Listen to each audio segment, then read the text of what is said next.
Saint-Esprit, ce matin, nous soupirons après toi. Alléluia. Saint-Esprit, ce matin, nous sommes assoiffés. Nous sommes désireux de te voir te manifester. Nous ne sommes pas là pour rencontrer un homme. Assoiffés, nous nous tenons dans ta présence. Que ta présence remplisse ce lieu. Avant même que nous puissions venir ici. Que ta présence raison pour laquelle, remplisse oh cher Saint-Esprit, en étant rassemblés en ce lieu, c'est toi que nous voulons honorer. C'est toi que nous avons besoin.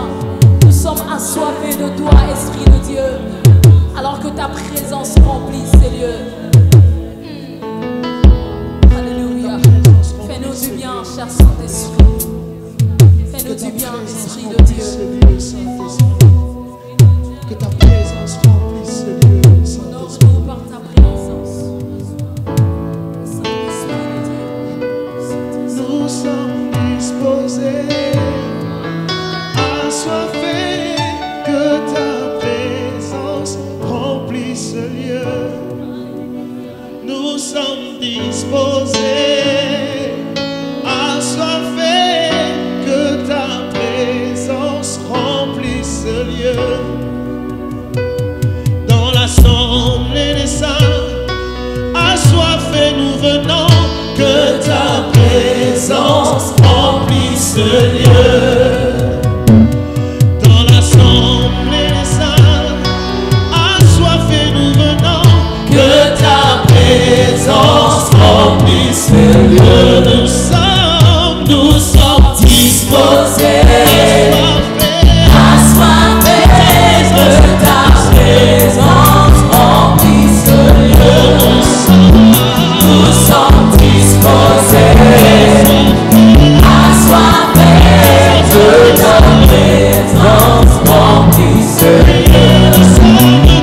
Nous sommes disposés, assoiffés, que ta présence remplisse ce lieu. Nous sommes disposés, assoiffés, que ta présence remplisse ce lieu. Nous sommes disposés, assoiffés, que ta présence remplisse ce lieu.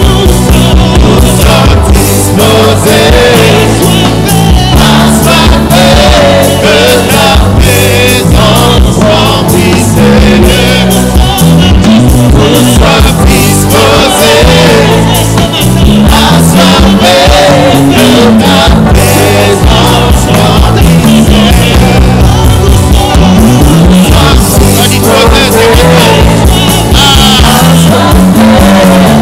remplisse ce lieu. Nous sommes disposés, assoiffés, que ta présence remplisse ce lieu. Nous sommes disposés,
Quand deux ou trois se rassemblent en cause de toi et pour toi, tu es présent. Saint-Esprit de Dieu, viens nous faire du bien.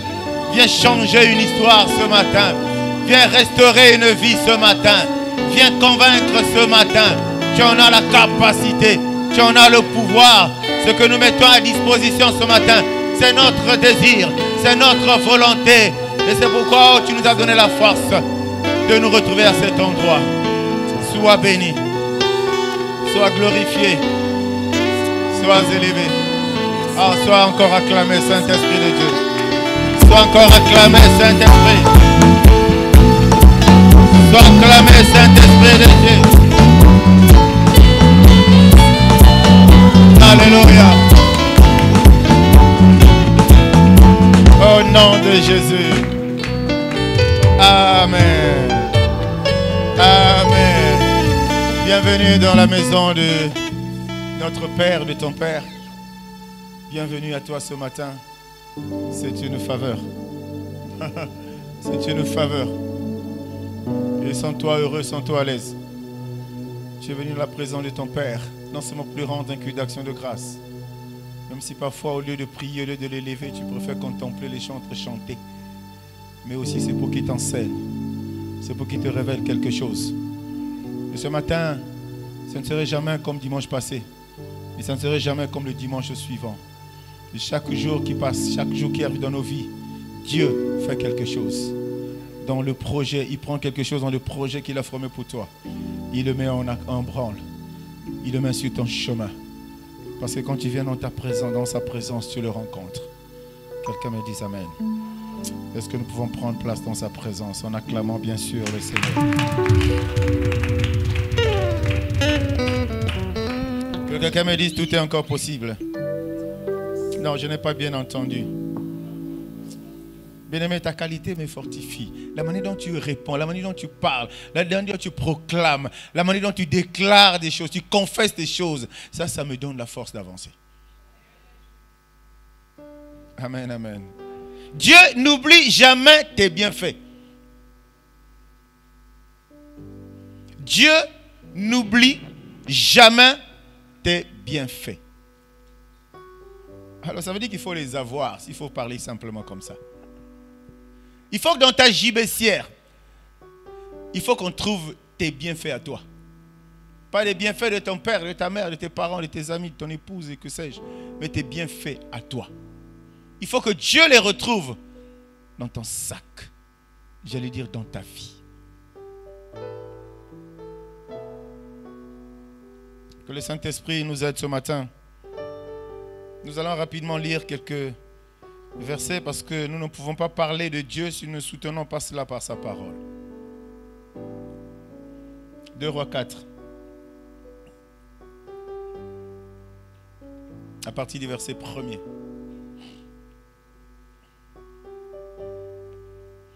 Une femme d'entre les femmes des fils des prophètes cria à Élisée en disant: ton serviteur, mon mari, est mort. Tu sais que ton serviteur craignait Dieu. Or le créancier est venu pour prendre mes 2 enfants et en faire ses esclaves. Élisée lui dit: que puis-je faire pour toi? Dis-moi, qu'as-tu à la maison?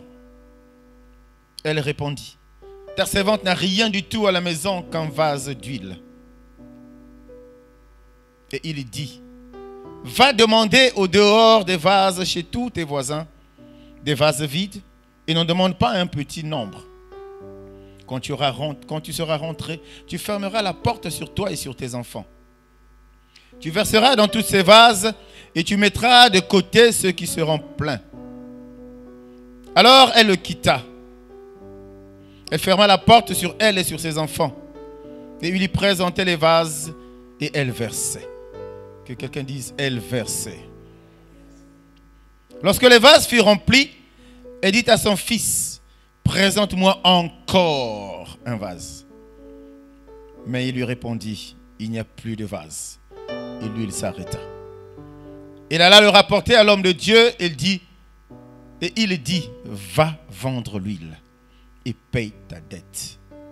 Et tu vivras, toi et tes fils, de ce qui restera. Amen. Faut nous asseoir. Ah, je pensais que tu allais acclamer pour la parole. Ah. Peuple de vie restaurée. Tu n'acclameras jamais pour un homme, tu n'acclameras jamais pour moi, tu acclameras pour la parole. Parce que la parole, c'est Dieu. Au commencement était la parole. Bien-aimé, cette histoire, elle est connue de toi très bien même. Suffisamment, tu as été enseigné dessus. Mais vous savez, il y a des mots, il y a des expressions qui sont utilisées dans la Bible qui nous aident à comprendre, qui nous aident à voir un peu plus clair, qui nous aident à appréhender le message que Dieu veut nous transmettre, que Dieu veut nous communiquer. C'est cette histoire de cette femme qui se présente devant Élisée, mais avec un souci, un gros souci. Cette femme veuve qui venait de perdre son mari, se présente devant Élisée. En pleurs, allais-je dire. J'ai un problème. Ce mari qui est mort était un serviteur de Dieu. Ce mari qui est mort craignait Dieu. Ce mari qui est mort servait Dieu. Mais cet homme-là avait des dettes. Elle avait des dettes. Quelqu'un me dise amen.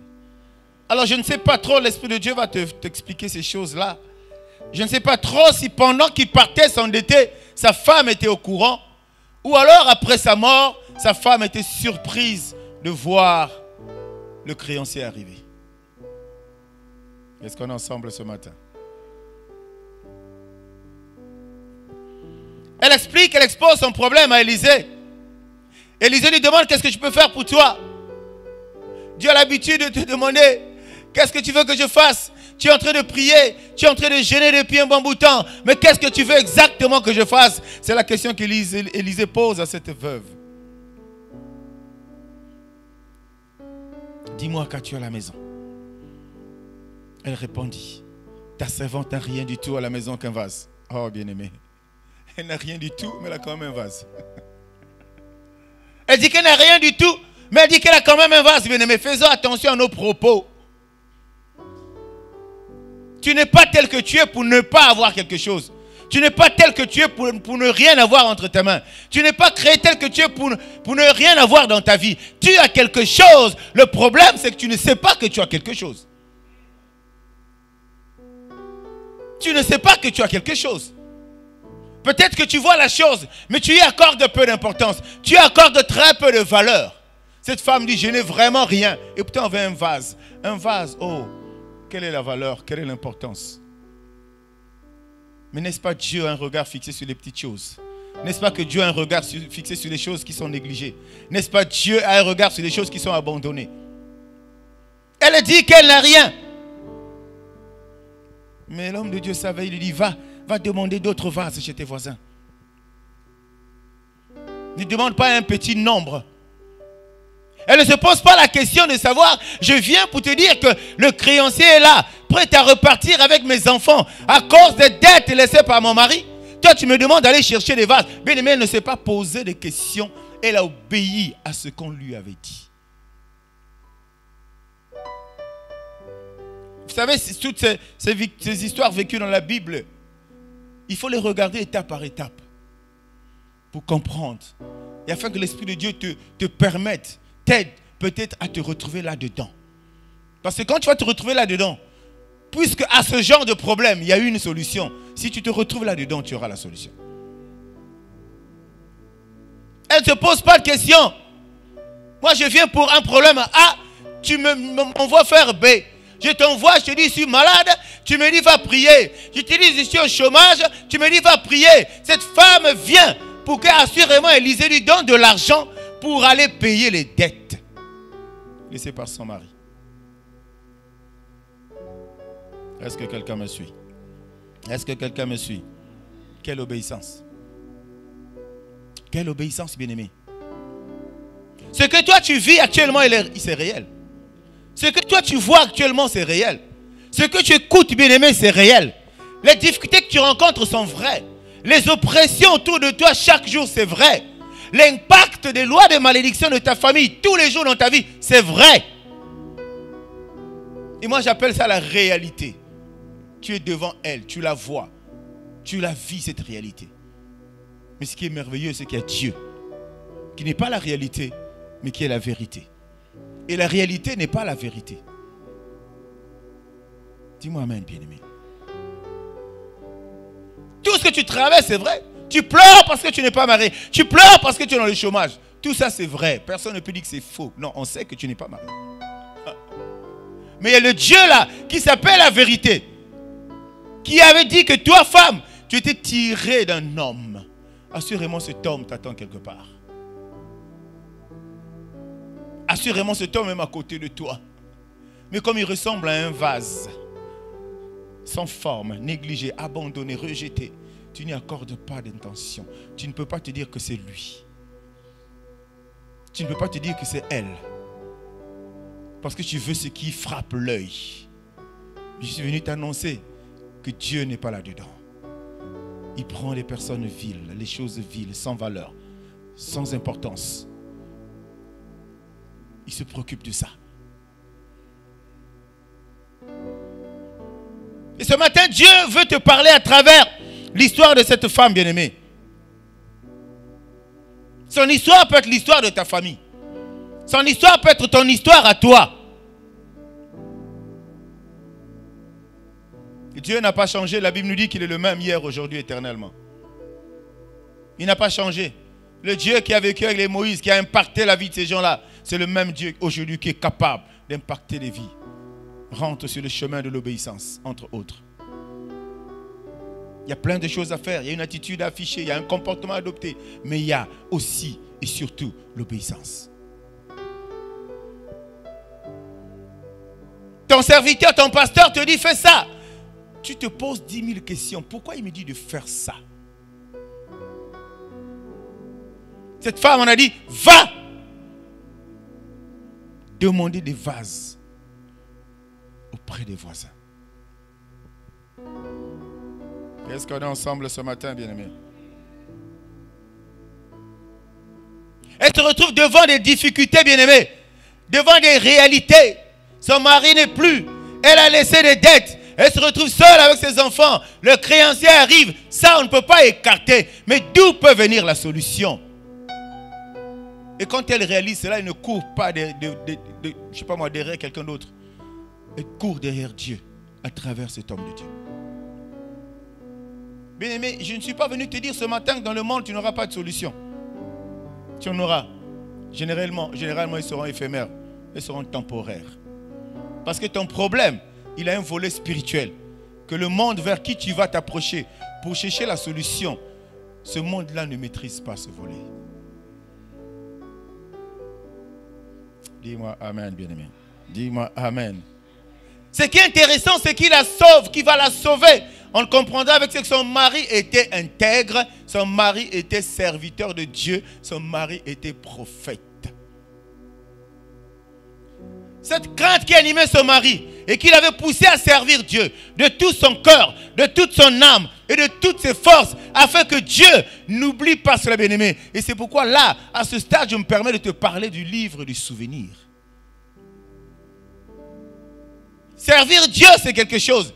Servir Dieu, ce n'est pas seulement prêcher. Servir Dieu, ce n'est pas seulement chanter. Servir Dieu, ce n'est pas seulement faire le protocole. Servir Dieu, ce n'est pas seulement intercéder. Servir Dieu, bien-aimé. Il y a tellement de choses. Et Dieu s'est souvenu. Il était serviteur, il était prophète. Mais ce qui était merveilleux, c'est qu'il craignait Dieu. Il avait atteint le niveau où il craignait Dieu. Il y a beaucoup d'histoires comme ça nous sont racontées dans la Bible. Des personnes qui craignent Dieu et qui ont vu la main de Dieu agir. Dis-moi Amen, bien-aimé. Dis-moi encore Amen. Il servait Dieu. Mais pourquoi Dieu a permis qu'il soit endetté? Il servait Dieu. Pourquoi Dieu a permis qu'il soit malade? Il servait Dieu. Pourquoi Dieu a permis qu'il soit envoûté? Il fermait Dieu. Pourquoi Dieu permet les oppressions? Il servait Dieu. Pourquoi Dieu permet? Mais si Dieu ne permet pas, comment on saura que Dieu est en toi? Comment on saura que tu sers Dieu? Comment on saura que tu es enfant de Dieu? Comment on saura que l'impossible peut devenir possible? Comment le monde saura, bien-aimé? Dieu ne fait pas les choses comme le monde. Devant Pharaon, il n'a pas fait les choses comme Pharaon. C'est pourquoi il a mené Pharaon jusqu'à la limite de ses capacités, de ses pouvoirs à lui. Pharaon. Est-ce que je parle à quelqu'un ce matin? Est-ce que tu es présent ce matin, bien-aimé? Beaucoup de chrétiens, ils viennent à l'église, ils se mettent à prier. Mais en fait, quand tu écoutes, bien sûr, qu'on n'est pas à l'église, on ne vient pas à l'église pour écouter les prières des autres. Mais ça se passe régulièrement, bien-aimé. Il est en train de dire à Dieu, Seigneur, qu'est-ce que j'ai fait? Et pourtant je t'aime, j'ai tourné le dos au monde, je fais ce que tu me demandes de faire. Mais pourquoi cette situation? Oh, ce matin, je suis venu t'annoncer que cette situation est là pour que ça constitue l'escalier. La première marche de l'escalier qui va t'amener vers ta destinée. La première marche de l'escalier qui va t'amener vers les sommets, bien-aimés. Si tu discernes pas ça, comment tu vas comprendre? Tu vas continuer à prier la même chose. Seigneur, j'ai fait quoi pour que cela m'arrive? Pourquoi seulement moi? Mais c'est seulement toi. Dans ma famille, il n'y a que moi. C'est seulement toi. Parce que la délivrance de ta famille va passer par toi. Parce que la réussite dans ta famille va passer par toi. Parce que la résurrection dans ta famille va passer par toi. C'est pourquoi Dieu te met devant tes situations. Mais parce qu'il connaît que tu as les capacités. Il connaît que la volonté d'abord est déjà là. Il sait que ce qu'il a mis en toi te permettra d'affronter ces situations et d'avancer. Et toi, comme tu ne discernes pas, tu te poses plutôt la question, Seigneur, pourquoi ça? Mais Jésus-Christ est Dieu. Pourquoi il s'est retrouvé humilié? Jésus-Christ est Dieu. Pourquoi on l'a flagellé? Jésus-Christ est Dieu. Pourquoi on l'a promené presque nu? Jésus-Christ est Dieu. Pourquoi il a traversé tout ce que tu connais? Pourquoi? La finalité, c'était quoi?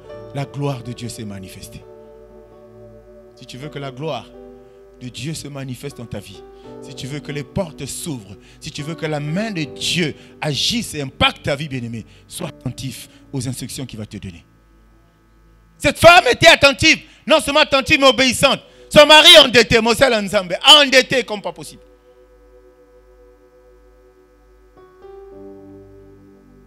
Alléluia. Et toi, tu es à l'église, jamais tu n'as voulu travailler pour Dieu. Jamais. Bien, mais quand on travaille de Dieu, il y a la solution. Quand on le fait avec le cœur, il y a la solution. Zacharie aussi cherchait. Il aussi cherchait l'enfant. Dis-moi amen, bien-aimé. Dis-moi amen. Mais il servait Dieu. Il servait Dieu. Qu'est-ce que toi tu fais? Sortant de cette, j'allais dire, de ce qualificatif de chrétiens qui vont dans les églises uniquement pour demander à Dieu, Seigneur, donne-moi. Non, il faut que nous nous donnons à Dieu. Dieu n'en a pas besoin, mais il voit notre obéissance, il voit notre allégeance, il voit le corps que nous mettons dans son royaume, dans ses œuvres, dans son travail. Il voit ça. Dieu n'a pas besoin que tu lui donnes de l'argent. Dieu n'a pas besoin que tu fasses ceci ou cela pour lui. Il est Dieu. Mais Dieu arrive simplement à comprendre. Si toi tu apportes, pour ne parler que des offrandes par exemple, si tu apportes, ça veut dire que Dieu a compris que toi tu as compris qui est-il et comment lui fonctionne. Il t'a dit, si tu me donnes, je te donnerai. Si je te donne, le ciel s'ouvrir. Je ne te donnerai même pas ce que tu m'as donné, je te donnerai au centuple. Et tout ce qui se passe, Dieu veut seulement voir quel est notre niveau de maturité. Dieu veut simplement voir à qui il a affaire. C'est pourquoi il ne fait pas n'importe quoi avec n'importe qui. Il ne donne pas ces choses à n'importe qui. Il donne, il bénit, il restaure, il ressuscite la vie de ses enfants à lui, ses enfants. Est-ce que ce matin, toi, tu es enfant de Dieu? Un enfant de Dieu, c'est celui qui se lève. Un enfant de Dieu, c'est celui quand il parle. S'il y avait la porte qui était fermée, elle s'ouvre. Un enfant de Dieu, c'est celui quand il se lève. S'il parle, s'il y avait des gens qui complotaient comme lui, ces gens viendront confesser devant lui. Un enfant de Dieu, c'est celui qui déclare des choses et ces choses-là s'accomplissent. N'est-ce pas toi qui as le pouvoir d'amener à l'existence des choses qui n'existent pas dans ta vie? Dieu est fidèle. Il veut nous amener aussi à être fidèles parce que nous sommes à son image. Jésus a obéi au Père et notre aîné veut nous amener aussi à obéir au Père. Il est Dieu parce que je suis sûr qu'il savait.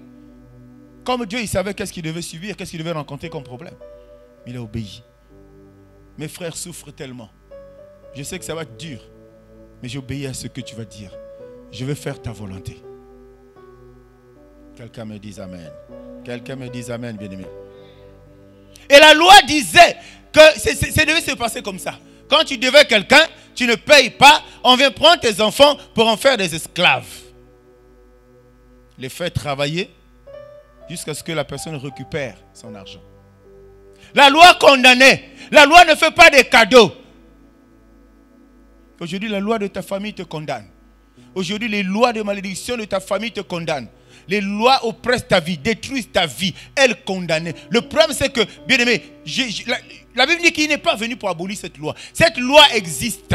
La loi que moi j'englobe, je mets dans un paquet que j'appelle la loi de l'amour. Elle reste là-dedans, cette loi. Le problème, c'est qu'il a apporté une dose de grâce. Une grâce que nous, enfants de Dieu, prenons en vain. Une grâce que nous, enfants de Dieu, foutons aux pieds.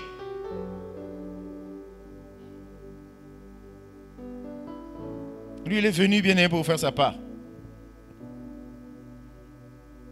Elle était condamnée, cette femme-là.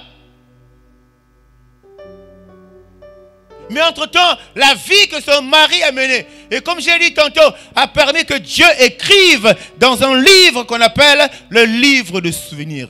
À cause du livre de souvenirs, bien-aimé, la vie de cette femme a changé. À cause de ton livre de souvenirs, ta vie peut changer. C'est pourquoi il nous a donné ce thème-là. Dieu n'oublie jamais tes bienfaits à toi. Maintenant, regarde toi-même. Est-ce que dans ton sac, comme je l'ai dit au début, dans ta vie, il y a des bienfaits? Il y a des bonnes œuvres que tu as accomplies. Quand on a compris ce principe-là, quand on a compris le fonctionnement de Dieu de ce côté-là, et dans ce sens, bien-aimé, les prières, bien-aimé, il y a des prières où en fait on ne prie pas mais on se torture. Est-ce que je parle à quelqu'un? Tu ne pries pas mais tu te tortures parce que tu n'as pas le droit. À cause de ton mode de vie, à cause de ton identité, à cause de ce que tu refuses de t'accrocher à Dieu, à cause du fait que tu refuses de prêter allégeance à Dieu, à cause de cela, tu appelles quand même le secours de Dieu, bien-aimé. Tu es en train de te torturer. Je vais jeûner. À l'église, on a dit je vais jeûner. Dieu va ouvrir les portes, mais tu es en train de torturer ton corps. Il faut être fier de rentrer dans ces droits. À quel moment tu vas rentrer dans ces droits? Quand tu sais qui tu es. Quand tu connais quelle est ton identité. Quand tu sais que tu appartiens à cette famille. Quand tu sais que Dieu est au centre dans ta vie. Bien aimé, tu as des droits. Tu as des droits. Tu peux venir devant ton père et dire ça là. Si tu ne donnes pas, je ne te quitte pas. Et cet homme-là craignait Dieu. Cet homme-là, et je suis convaincu ce matin, c'est à cause de son livre de souvenirs que sa famille a été sauvée. Ce que tu peux faire aujourd'hui peut déclencher la vie, la bénédiction dans ta famille. Ce que tu peux afficher aujourd'hui comme comportement peut renverser le cours de l'histoire, peut anéantir tous les projets contre ta famille. Tu es surpris parfois, et je vous l'ai toujours dit, tu es surpris d'être le seul dans ta famille à prier. On t'a même donné un nom, papa pasteur, maman pasteur. Tu n'as jamais compris, bien-aimé. C'est à cause de l'histoire que tu es en train d'écrire que l'histoire de ta famille changera. Écris-la, bien-aimé. C'est à toi de l'écrire. Ce n'est pas à quelqu'un d'autre. C'est possible. Écris cette histoire. Ta vie changera. Et par ricochet, la vie de ta famille changera. Parce que quand tu te plains, il faut que tu aies raison de te plaindre. Quand tu te plains de Dieu, il faut que tu aies raison de te plaindre. Seigneur, je ne suis pas content. Moi, je pensais que tu allais. Je pensais. Mais est-ce que tu as le droit de te plaindre? Est-ce que tu as raison de te plaindre? Vous savez, l'évangile, c'est ça. C'est ce qui se trouve dans les principes de Dieu. C'est ce qui se trouve dans les lois de Dieu. C'est ce qui se trouve dans le règlement de Dieu. Mais on ne s'occupe pas de ça. On veut nous enseigner quelque chose qui est au-dessus. Quelque chose qui est au-dessus, empreint de spectacle. C'est ça qui nous intéresse. La parole de Dieu est unique. Il n'y a pas une partie de la parole de Dieu qui est au-dessus de l'autre. De Genèse à Apocalypse, Dieu nous prépare à rentrer dans la gloire.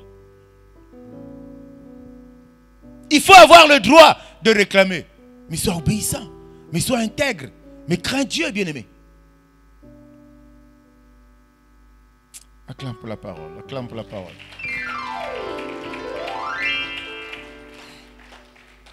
Dis-moi amen, bien-aimé. Elle est allée vers l'homme de Dieu. Elle n'est pas allée au village.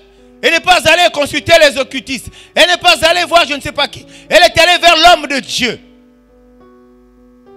Est-ce qu'Élisée était seul comme homme de Dieu en ce moment-là? Non, il y en avait plein. Mais Dieu l'a orienté vers Élisée.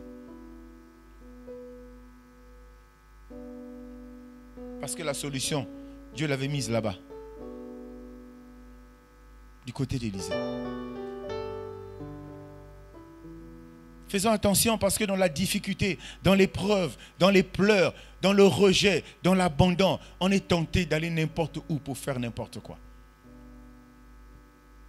Faisons très attention, bien-aimés. Cette femme, voilà dans le processus dans lequel elle se retrouve. Condamnée par la loi, condamnée par la malédiction, condamnée par les lois de la famille, condamnée par plein de choses, condamnée. Elle a obéi. Il a pris des vases, demandé chez les voisins. Elle a obéi. Elle est rentrée dans la maison avec ses enfants. La Bible, elle a fermé la porte. Elle demandait des vases aux enfants, elle faisait que remplir. Et s'est rendu compte que l'huile ne finissait pas. Alors que quand je vois bien, ta servante n'a rien du tout à la maison qu'un vase d'huile. Un vase d'huile. Le Dieu que tu es venu rencontrer ce matin, c'est un Dieu de la multiplication. Le Dieu que tu es venu rencontrer ce matin, c'est un Dieu de la multiplication. Un vase, elle ne faisait que mettre. Elle faisait que mettre. En fait, elle allait continuer à mettre. C'est pour ça, bien aimé, quand Dieu te dit de faire quelque chose, obéis à la lettre. Ceux qui ont 10 000 vases, qui ont 10 000 vases. Parce que derrière les 10 000 vases, il y a des millions d'euros et des millions de dollars, tu ne sais pas. Elle a limité la bénédiction, inconsciemment bien sûr. Peut-être que c'est ce qu'elle avait pu avoir, mais elle a limité la bénédiction de Dieu. Parce qu'il n'y avait plus de vases, mais il avait encore l'huile. Le pain d'huile qu'elle avait, le vase qu'elle avait, était connecté au ciel. Lui ne finissait pas. Et peut-être versé dans d'autres vases. Mais comme c'était connecté, ça ne faisait que couler. Ça ne faisait que couler. C'est possible, bien-aimé, que tu surprennes les gens dans ta vie. C'est possible, mon frère et ma soeur, que Dieu fasse des choses dans ta vie qui vont étonner le monde. Et notre Dieu, il est là pour ce genre de choses. Il n'est pas là pour faire des choses ordinaires. Il est là pour faire des choses qui vont étonner non seulement ta famille d'abord, mais ton environnement. Il est là pour ça. Alors prends conscience de cela. Prends conscience de cela, bien-aimé, c'est très important. Alors là, il y a cette notion de livre de souvenirs. Là, il y a cette notion de bienfait, bien-aimé. Dieu est amour. C'est le message central de la Bible. Dieu est amour. Bien-aimé, manifestons cet amour. Faisons du bien. Fais du bien à ton prochain, à la hauteur, à la dimension de tes moyens, de tes capacités, de ton intelligence. Fais du bien. Ce n'est pas toujours de l'argent. Élisée a fait du bien. Il a dit, il va prendre les vases. Le mari de la veuve avait fait du bien à Dieu. Il servait Dieu. Je m'abuse un peu si je parle comme ça. Mais beaucoup plus, quand Dieu nous demande à faire du bien, c'est qu'il faut commencer à faire du bien à ton prochain. Est-ce que quelqu'un me suit? Il faut commencer à faire du bien à ton prochain. À la personne que tu vois. Peut-être que tu ne veux pas servir Dieu parce que tu dis, mon Dieu, en question, je ne le vois même pas. Comment je veux le servir? Tu es venu ici pour qui? Pour voir le pasteur, pour servir le pasteur. Alléluia. Alléluia. Il y a un livre de souvenirs. Tourne tes pensées vers ton livre de souvenirs. Alors que tu t'approches, pendant que tu t'approches, pendant que tu pries, pendant que tu demandes à Dieu, est-ce que je peux me vanter de rappeler à Dieu un fait, un acte, un comportement que j'ai affiché et qui a touché le cœur de Dieu au point de le pousser à écrire cela dans mon livre de souvenirs? Est-ce que je peux me permettre, pendant que je demande à Dieu, d'ouvrir cette page pour dire à Dieu, Seigneur, souviens-toi? Est-ce que je peux me permettre de le faire? C'est à ces questions-là que toi, tu dois trouver les réponses. Parce que toi, tu peux être conscient, effectivement, de faire attention à ce que tu fais, de façon que cela rentre dans tes bienfaits, dans des bonnes œuvres. Tu peux être conscient de ça, bien-aimé. Il y a beaucoup de manières d'écrire, de pousser Dieu à ce qu'il écrive. Comme j'ai dit, ce n'est pas seulement donner de l'argent à Dieu. Ce n'est pas seulement faire donner de l'argent à quelqu'un. Non, il y a beaucoup de choses à faire. Est-ce qu'on est ensemble, bien-aimés?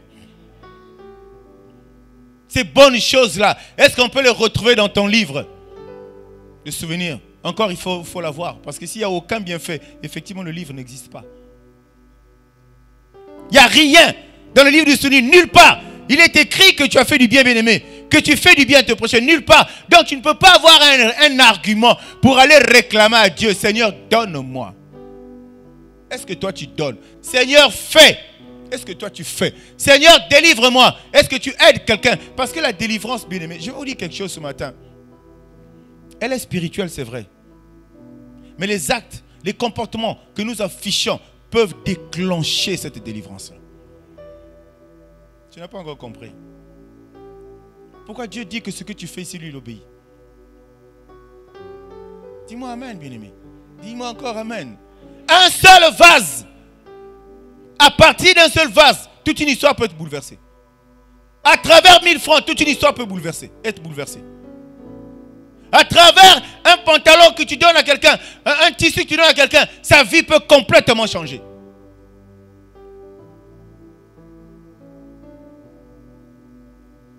Que quelqu'un dise, je dois faire du bien à mon prochain.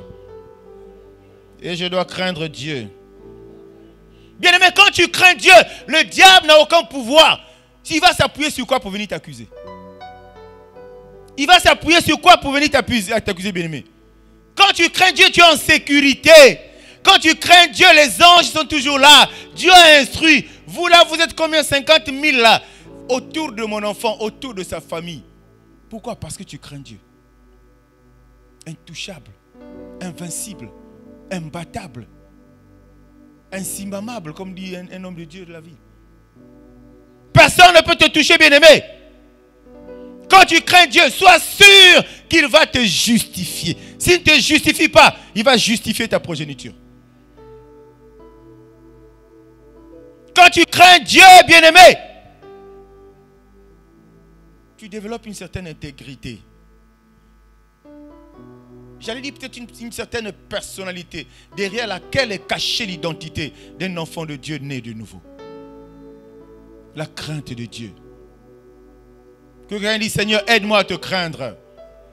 Un peu plus fort, aide-moi à te craindre. Aujourd'hui, la pyramide est renversée. Nous craignons les hommes. Nous craignons les hommes. Nous craignons les hommes. Nous respectons Dieu. Waouh. C'est pas possible. Crains Dieu. Respecte les hommes. Mais la crainte, c'est pour Dieu. Tu dois avoir du respect à ton prochain. C'est normal. Mais tu ne peux pas le craindre. Il est quelqu'un comme toi, n'est-ce pas? Une personne comme toi, n'est-ce pas? Pourquoi tu dois le craindre? Quel qu'il soit. Cet homme servait Dieu, bien-aimé.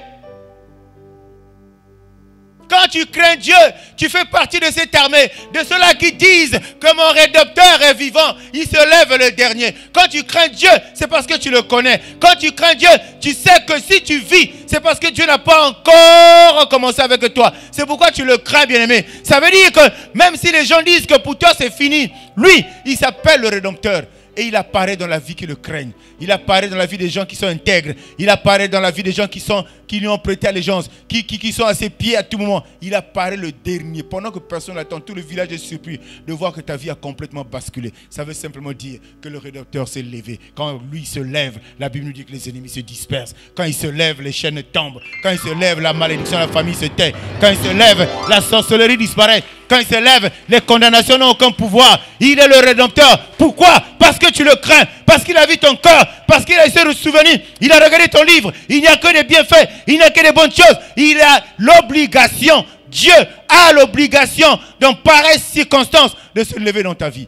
Afin que quelque chose de nouveau arrive. Il a l'obligation de se lever. Dieu fait seulement dans la vie des autres. Dieu fait seulement dans la vie des autres. Mais parce que les autres, ce n'est pas toi. Toi, ce n'est pas les autres. Les autres, ils ont compris. Toi, tu comprends. Mais tu t'entêtes à ne pas persévérer. Toi, tu comprends. Mais tu mets toujours un mais. Dieu, je t'aime. Dieu, je te sers. Mais le mais là, ça vient annihiler tout, bien-aimé. Ça vient annihiler tout, bien-aimé.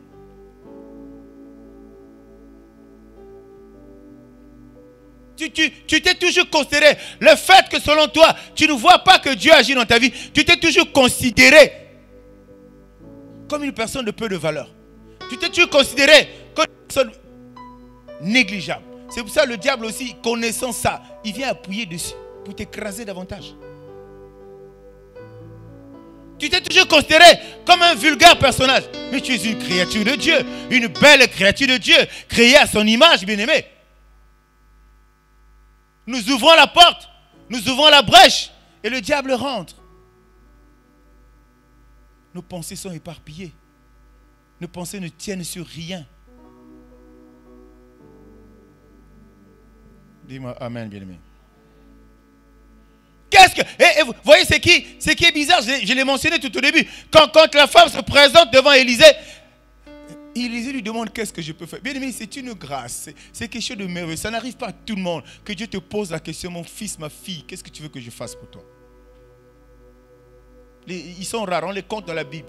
Ceux à qui Dieu a posé cette question-là, les Salomon et autres. Quelle serait ta réponse quand tu es conscient que ton nom est écrit là-bas dans le livre là, tes bienfaits sont là, tout est là-bas, tu es sur le chemin, tu crains Dieu, tu intègres, tu appliques les principes de Dieu. Quand Dieu te pose la question comme ça, tu ne diras pas que je n'ai rien. La preuve de la bousobologie, tu dis quand même que j'ai un vase. Je n'ai rien, mais j'ai un vase. C'est paradoxal. Tu as quelque chose entre tes mains que Dieu t'a donné. C'est ça qui va te servir d'avancer. Tu vois ça, mais tu n'y crois pas. Peut-être tu ne vois pas encore. C'est pourquoi je suis venu te dire ce matin, te rassurer que tu as quelque chose entre tes mains. Que Dieu te montre ce qu'il a mis en toi. Ça sommeille, c'est endormi. Pourquoi? Parce que tu n'es pas encore la personne que Dieu veut que tu sois. Ça dort encore parce que tu n'es pas encore sur le chemin. Ça dort encore parce que tu n'es pas encore intègre. Ça dort encore parce que tu ne crains pas encore Dieu. C'est pourquoi cette chose-là dort. Mais la chose est en toi. Dieu t'a donné. Moïse avait un bâton, mais il ne voyait pas qu'il avait un bâton. Dis-moi amen, bien-aimé. On lui a dit, qu'est-ce que tu as?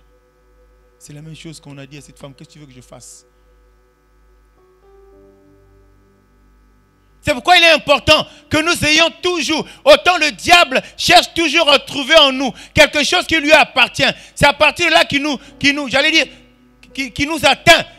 Bien-aimé, autant il peut avoir ça pour le diable, autant bien-aimé du côté de Dieu, nous devons nous rendre compte, il faut qu'on ait quelque chose de Dieu.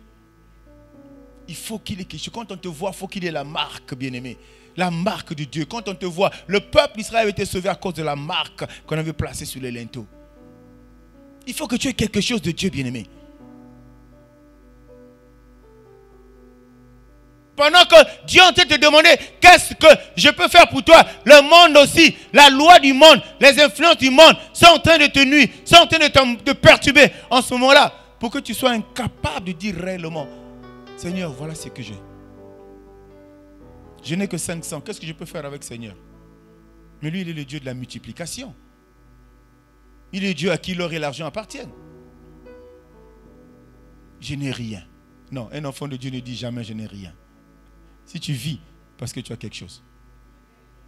Je répète. Si tu vis, c'est parce que tu as quelque chose. Un enfant de Dieu ne dit jamais que je n'ai rien. Même quand c'est dur, c'est la réalité. Même quand ça galère, c'est la réalité. Même quand tu n'as rien, quand tu vois avec tes yeux, c'est la réalité. Mais tu as quelque chose de Dieu en toi. Acclame pour la parole.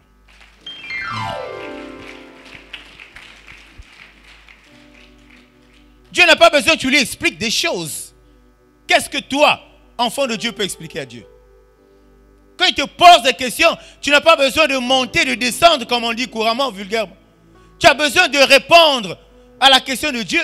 Tu n'as pas besoin de lui expliquer. Voyez, Dieu, je sais que tu peux. Voilà, je sais. Non, ce n'est pas ça.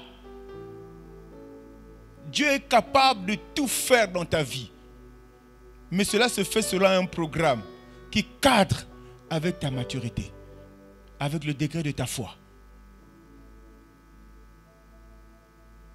Tu n'as pas besoin, bien-aimé. Que quelqu'un dise j'ai quelque chose. Que quelqu'un dise encore j'ai quelque chose. Elle a obéi. Et on regarde bien, on se rend bien compte, bien aimé, que ce qu'elle a reçu n'avait rien à voir avec ce qu'elle pouvait imaginer. La preuve, c'est quand elle a vendu, ce qu'elle a gagné, elle a payé la dette et les réserves de l'argent pour continuer à vivre. Waouh! Ce que Dieu fait doit te surprendre. Ce que Dieu fait doit dépasser ton entendement. Ce que Dieu fait doit dépasser tes attentes. Ce que Dieu Dieu fait, bien-aimé, tu dois surprendre sur tous les gens. C'est surtout ceux qui sont autour de toi là. Accroche-toi simplement, sois intègre, arrange-toi, que chaque jour de ta vie sur la terre, que ça ressemble à une page sur laquelle Dieu est en train de marquer des bonnes choses pour toi. Il y aura un jour, tu seras sûrement fatigué, peut-être physiquement, dépassé par des événements, mais la force qui te sera, te dire à Dieu, Seigneur, souviens-toi simplement. Souviens-toi simplement.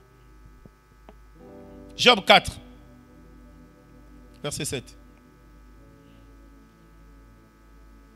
Cherche dans ton souvenir, quel est l'innocent qui a péri? Quels sont les justes qui ont été exterminés? Cherche dans ton souvenir, quel est l'innocent qui a péri? Quels sont les justes qui ont été exterminés? C'est une question, il y a un point d'interrogation. Je disais, on ne touche pas aux innocents. Si tu es enfant de Dieu, tu n'as rien fait, tu es un innocent, qu'on n'ose pas te toucher. C'est ce que Dieu dit. Quel est l'innocent qui a péri? Enfant de Dieu. Quels sont les justes?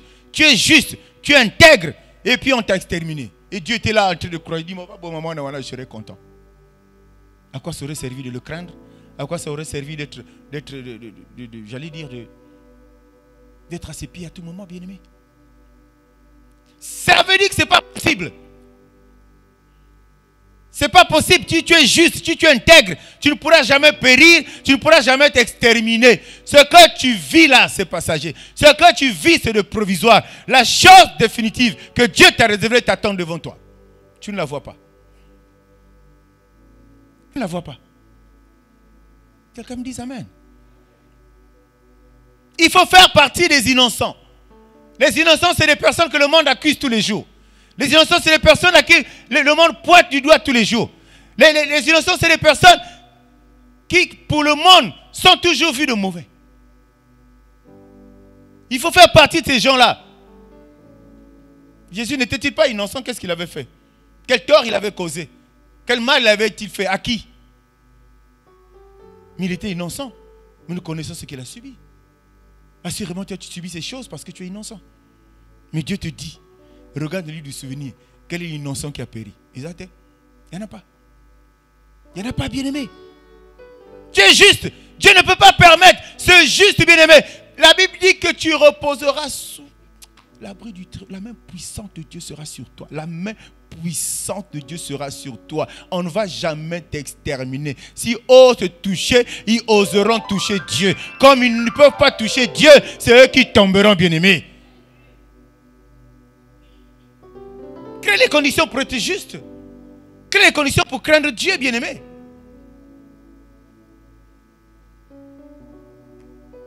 Le juste ne tombe pas. La Bible dit même quand il tombe, il va se relever. Pas parce que la grâce surabonde, mais c'est parce qu'il a compris et réalisé lui-même que là j'ai commis une erreur, j'ai commis une faute, je me relève, je ne retomberai plus. Que quelqu'un me dise Amen, bien-aimé. 2 Corinthiens 7, 5. Il éprouve pour vous un redoublement d'affection au souvenir de votre obéissance à tous et de l'accueil que vous lui avez fait avec crainte et tremblement. Il éprouve pour vous un redoublement d'affection, bien-aimé. Plus tu vas craindre Dieu, plus Dieu va t'aimer. Plus tu vas obéir à Dieu, plus Dieu va t'aimer davantage. Je vais prendre un exemple découpant, vulgaire, peut-être terre à terre. Chaque jour, amène un wax à ta femme. Tu vas voir comment l'atmosphère de la maison va changer. Ce n'est pas une injure pour les mamans. C'est juste pour expliquer ça. Plus tu es à Dieu, plus tu crains Dieu, plus tu vis selon ses lois, plus tu es accroché à lui, plus Dieu va t'aimer. Il aime tout le monde, mais l'amour qu'il va manifester pour toi, c'est un amour différent. Dis-moi Amen, bien-aimé. Dis-moi encore Amen. C'est ce que veut dire. Il éprouve un redoublement d'affection. Pourquoi? Parce qu'il se souvient de votre obéissance. Il voit comment tu lui as donné ta vie, comment tu l'as reçu dans ta vie, comment tu l'as accueilli, la place que tu lui as donnée. Quand tu regardes ça, il dit non, l'enfant là, je l'aime tellement. Je l'aime tellement. Pourquoi on parle de redoublement d'affection? Parce que qui que ce soit, comme créature de Dieu, Dieu aime. Dis-moi Amen. Mais toi, tu deviens spécial. Donc, il redouble ton fonction. Mais quand plus on aime la personne, plus on lui fait du bien. Dis-moi Amen. Dis-moi Amen. Plus on aime la personne, plus la tendance c'est de lui faire du bien. Dieu a redoublé son affection à ton égard. À cause du livre du souvenir, à cause de ton obéissance, à cause de la crainte de ton nom, il va t'aimer davantage. Ça veut dire qu'il va te donner, comme la Bible dit, ce que ton cœur va désirer. Il va te donner, bien-aimé. Il va te donner, bien-aimé. Ce matin, Dieu nous exhorte, bien-aimé, à faire du bien. Aussi bien à Dieu qu'à son prochain. Beaucoup plus au prochain, parce que ça commence par là. On ne peut pas sauter les étapes. On ne peut pas vouloir faire du bien à Dieu. On ne veut pas avoir une histoire. L'histoire qui va être écrite, bien-aimé, dans ton livre de souvenirs, ce n'est pas simplement les actes que tu poses vis-à-vis de Dieu. Ce que veut Dieu attendre de toi, c'est tes bienfaits envers ton prochain d'abord, en priorité. Dis-moi Amen, bien-aimé. Dis-moi encore Amen. Dis-moi encore Amen. Acclame pour toi-même. Acclame pour toi-même. Nous allons regarder dans la Bible toujours.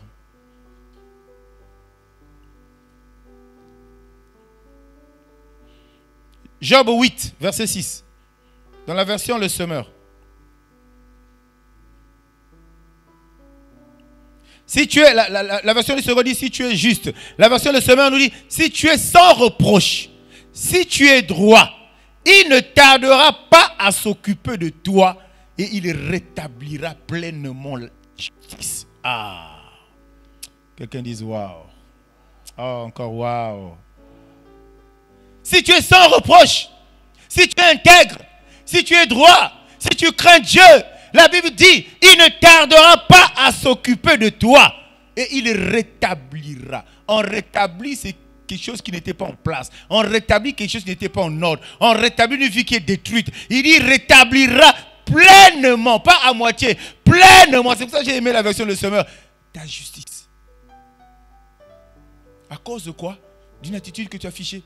À cause de quoi? D'un comportement que tu as eu. À cause de quoi? De la crainte vis-à-vis de Dieu. À cause de toi, de la justesse, de la droiture avec laquelle tu vis, bien-aimé.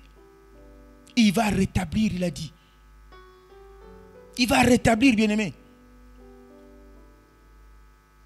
Ta condition passée, si je descends un peu, je n'avais pas voulu prendre ça. Ta condition passée semblera peu de choses, tant sera florissant ta condition nouvelle. Waouh. Pour changer les choses. On a dit si. Que quelqu'un dit si. Quelqu'un dit encore si. Dieu, il est comme ça. Si tu me donnes, je te donne. Tu ne me donnes pas, je te donne. Parce que c'est clair. Dis-moi amen, bien-aimé. Eh oui. Le problème, c'est que quand le si là, c'est pour notre bien, en fait. Ce n'est pas pour le bien de Dieu, pour notre bien. C'est vrai que quand tu fais monter des offrandes, ce parfum agréable vers lui, il est content.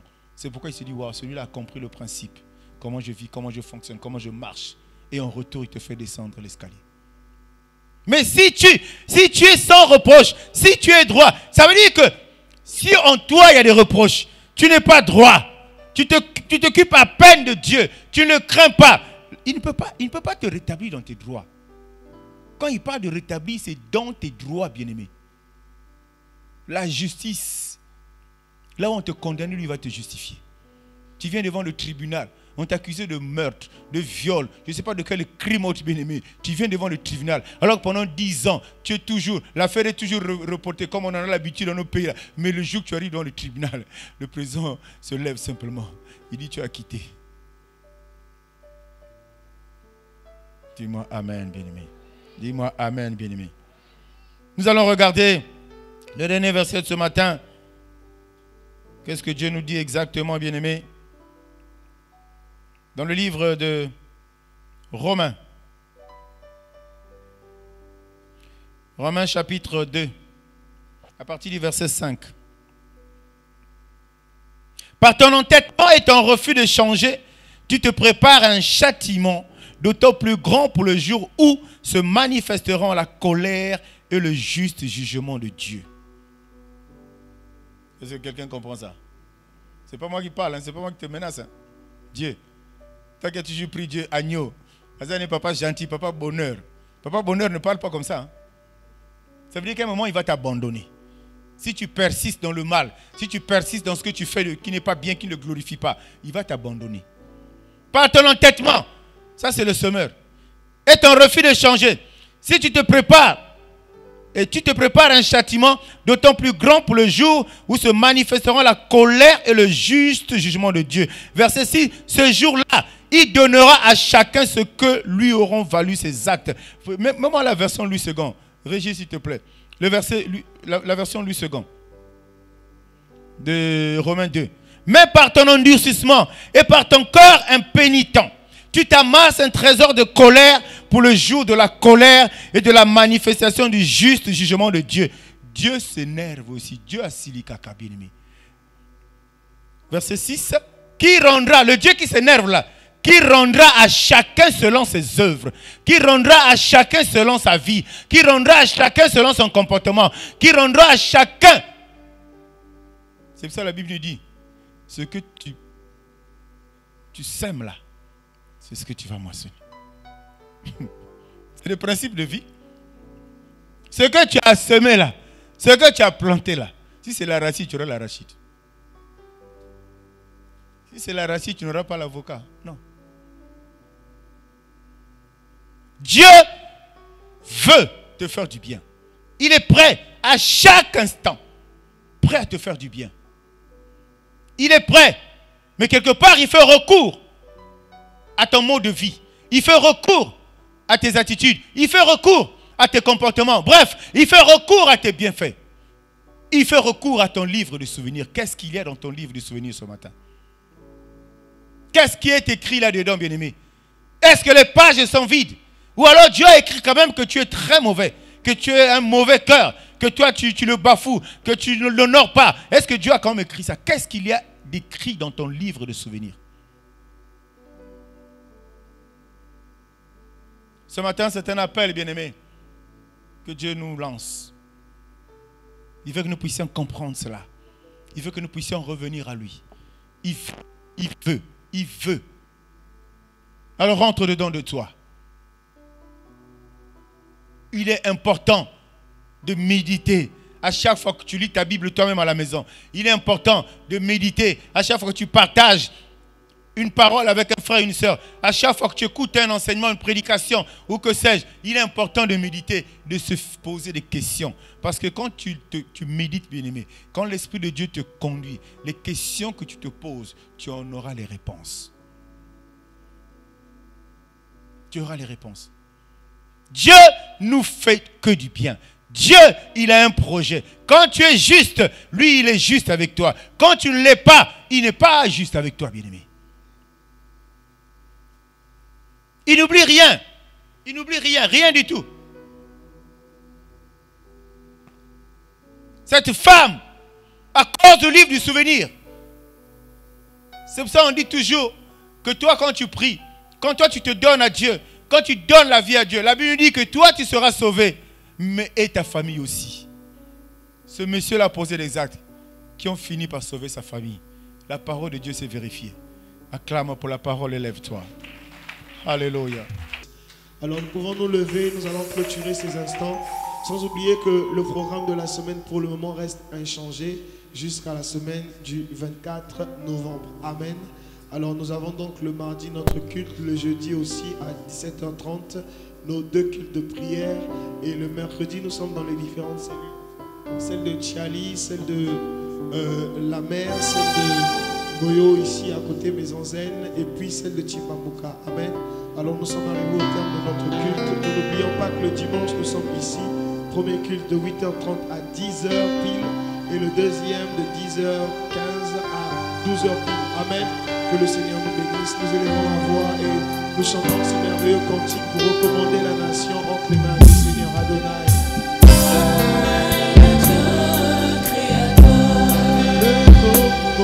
Le coco est dans ta main, Seigneur, et ta main est ton nom, Adonai, le Dieu créateur.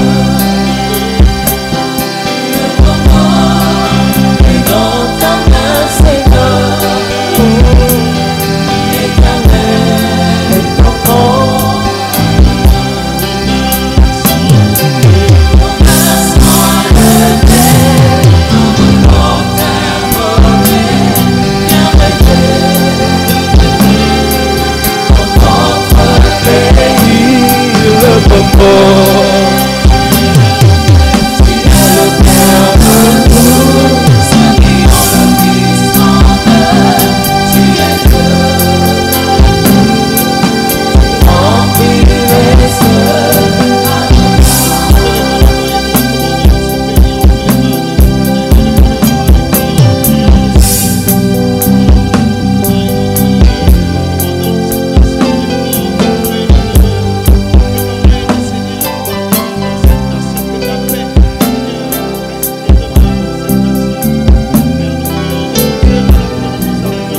Jésus, nous avons prié.